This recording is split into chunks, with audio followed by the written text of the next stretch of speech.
a mais um vídeo. Olá, seja muito bem-vindo a mais um vídeo aqui do nosso canal. Eu sou Roberta Andriane Renault e é com muito prazer que eu estou dando seguimento à nossa Semana da Advocacia Criminal.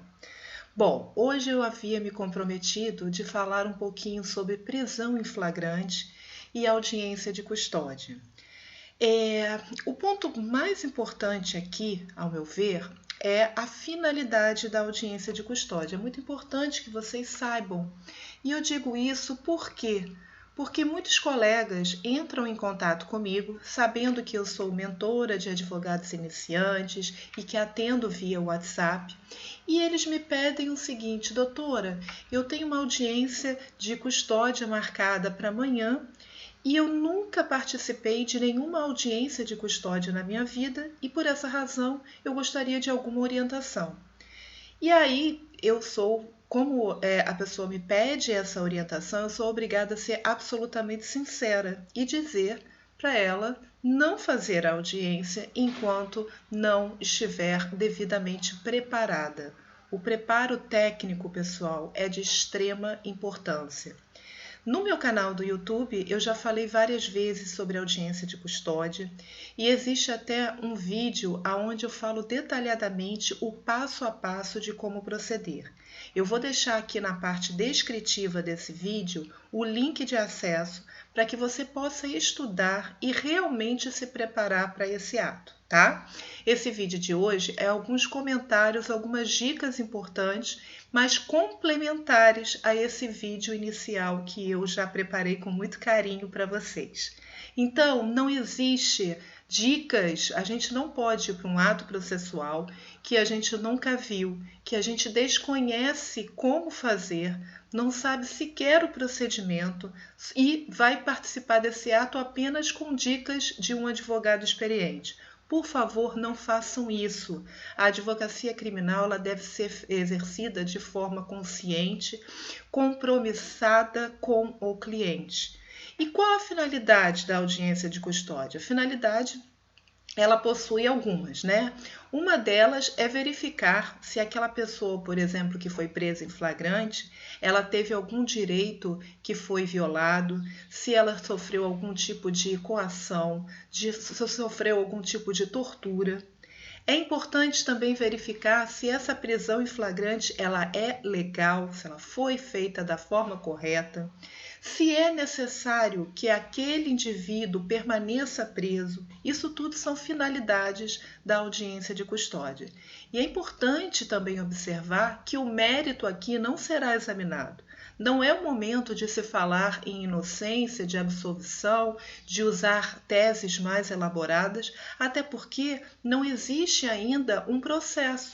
Não houve ainda o oferecimento de uma denúncia ou de uma queixa-crime, né? Então, é incabível você discutir mérito nesse exato momento. Então, vamos voltar aqui às 5 dicas que eu posso dar para vocês para se prepararem devidamente para uma audiência de custódia. A primeira é a leitura da legislação. O pacote anticrime, ele acabou acarretando mudanças no Código Penal, no Código de Processo Penal e em leis penais extravagantes. Então, você precisa estar ciente de todas as alterações. Por exemplo, a questão da prisão preventiva dos requisitos, ela foi alterada. Hoje existem acordos de não persecução penal. Você tem que estudar detalhadamente todas essas alterações, né? Dá trabalho? Claro que dá. A advocacia criminal, ela é um trabalho árduo, né? Não é só colocar uma beca e ir lá para o júri, não.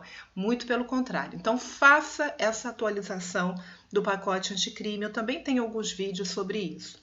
Segundo ponto que é importante, se você tiver a oportunidade, assista audiências de custódia.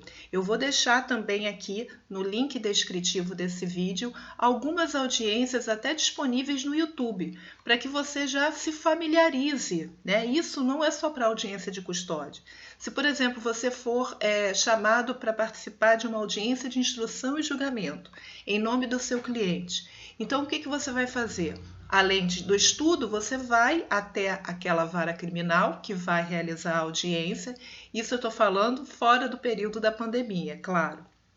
E aí você vai assistir algumas audiências que não tenham nada a ver com o seu cliente, mas que são presididas pelo juiz que vai também participar da sua EJ. É importante ver, né? Porque uma coisa é você estudar e até ouvir de um advogado mais experiente o que acontece na prática, mas a visualização ela é muito importante também. Então eu vou deixar aqui no link descritivo algumas audiências de custódia para vocês, tá bom? Outra coisa também, existe uma resolução do CNJ que dispõe sobre o passo a passo da audiência de custódia. E hoje esse nome, audiência de custódia, já tem previsão no próprio CPP.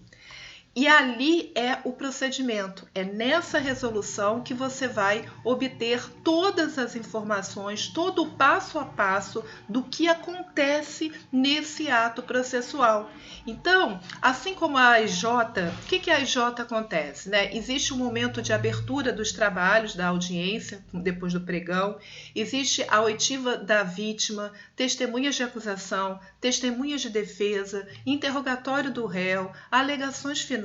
Existem fases dentro da audiência de instrução e julgamento que devem ser fielmente seguidas.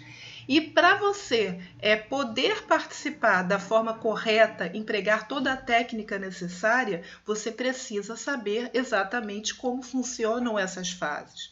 Então, na própria resolução do CNJ, que eu também vou deixar aqui para quem nunca viu, você irá analisar todas as etapas. E não esquece de assistir o vídeo onde eu falo também do passo a passo da audiência, tudo aqui na parte descritiva do vídeo. Outra coisa também importante, não há como participar de uma audiência de custódia sem antes você ter domínio das prisões em flagrantes, né? Então, por exemplo, um cliente seu, ele é preso em flagrante. E aí, quais são os casos de prisão em flagrante? Quais são os casos de flagrância delitiva, lá do 302 do Código de Processo Penal? Como que a autoridade policial deve lavrar esse auto de prisão em flagrante? Porque o teu cliente, vamos supor, foi preso, né, capturado naquele momento em flagrante delito, ele é conduzido a uma delegacia de polícia e quando ele é conduzido, o delegado é obrigado a proceder na lavratura do APF, se ele achar que é flagrante delito, né? Então, como que ele faz isso? Existe o passo a passo também no Código de Processo Penal. Se na audiência de custódia a gente vai justamente questionar vários pontos do APF, é claro que eu preciso dominar como é feito o APF. Porque quando eu for chamado para uma audiência de custódia, eu vou analisar esse APF e vou encontrar ilegalidades ou não. E se encontrar ilegalidades, eu vou falar sobre essas ilegalidades na audiência de custódia. Então, não deixem de estudar e muito sobre APF, tá bom? Outro ponto também importante é que vocês estudem os requisitos da preventiva. Porque, às vezes, aquela prisão em flagrante ela é legal, mas não há fundamentos para que o seu cliente permaneça preso. Na audiência de custódia, o juiz, o magistrado que preside, ele vai ou conceder a liberdade ou ele vai converter aquela prisão em flagrante em preventiva. Então, é claro que você precisa dominar todos os requisitos da preventiva para justamente conseguir requerer, né, a liberdade do seu cliente. Precisa entender também sobre medidas cautelares, que são substitutivas à prisão preventiva, né? Isso é importante também. Outro ponto que eu gosto também de falar é que não existe audiência sem que antes o advogado tenha que preparar um roteiro. É o que eu costumo fazer até hoje, em 20 anos de advocacia. Então, a gente não participa de ato no improviso. Lembra que eu falei que toda audiência ela tem as suas fases? Você dominando essas fases, você vai preparar um roteiro para cada uma delas. Então, você já vai para a audiência de custódia com a parte escrita lá dos seus requerimentos. Se você vai pedir para que o seu cliente seja colocado em liberdade, por que que você vai? Quais são os fundamentos que você vai utilizar? Isso tudo você prepara no roteiro e você leva para a audiência. Você não vai ficar lendo o roteiro linha por linha, mas é só para lembrá-lo, né? E é importante isso porque, principalmente para o advogado que está iniciando, porque chega na audiência de custódia e fica extremamente nervoso. Então o roteiro vai auxiliá-lo. E treine em casa. Treine o que você vai falar com o juiz. Outra coisa importante, esse roteiro e esse treino é fundamental porque quando você observar os vídeos que eu vou deixar sobre audiência de custódia para você, você verificará que muitas vezes as audiências elas acontecem em 5 minutos. É muito rápido, pessoal. É quase algo assim no piloto automático. Então, se você não se prepara, em razão da coisa ser muito ágil, muito rápida, você pode perder uma oportunidade de fazer um bom requerimento, um requerimento técnico bem fundamentado, para justamente conseguir a liberdade do cliente. Então, prepare isso previamente, né? Tenha esse compromisso com o seu cliente. Tá bom? Então esse foi o segundo vídeo da Semana da Advocacia Criminal, que é a complementação de todos os outros que ficarão na parte descritiva do vídeo. E se você tiver qualquer dúvida, entra em contato, pode registrar os seus comentários aqui no vídeo. Na terceira aula, que será apresentada amanhã, eu vou apresentar um outro tema, vou pensar ainda. E se você quiser fazer alguma sugestão, também coloca por aqui, tá bom? Ó, forte abraço para você, uma semana abençoada, se cuide e até a próxima oportunidade. Tchau, pessoal!